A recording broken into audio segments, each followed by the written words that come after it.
रात्री 11:15 वाजता गोदावरी नदीला पाणी बघू शकतात आणि हा जोरदार पाऊस चालू आहे. हे बघा पोलीस गाडी आली, कदाचित मला हुसकतील इथून, पण हे पाणी बघू शकतात नदीला, तुफान पाणी दिसेल.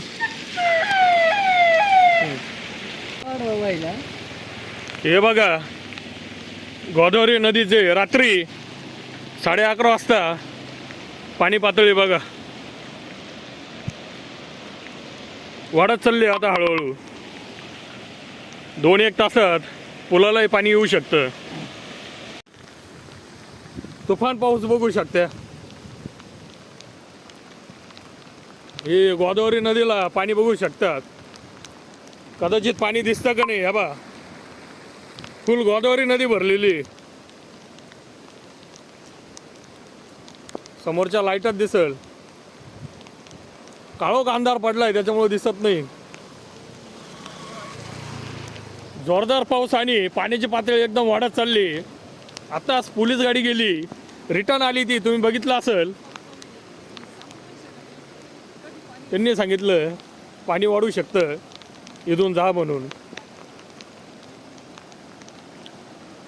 हे सर्व पाणी गंगापूर धरण, तिथून पुढं दारणा धरण, दारणा नदीचं आणि हे दोन्ही पाणी एकत्र होऊन पुढे जायकवाडीच्या दिशेने चाललो आहे. आता आपण शूटिंग बघताय, हे कोपरगाव या ठिकाणचा छोटा पूल आहे, या ठिकाणची शूटिंग आहे.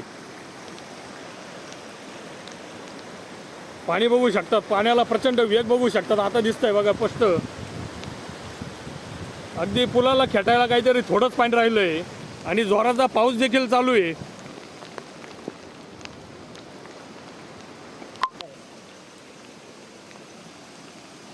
जोराचा पाऊस कोपरगाव तालुक्यात चालू आहे. हे बघा पाणी वाहताना दिसल.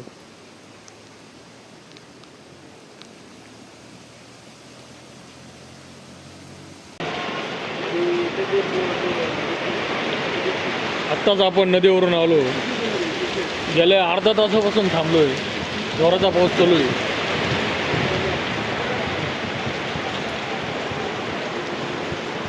सुदेश टाकीपाशी आता आपण.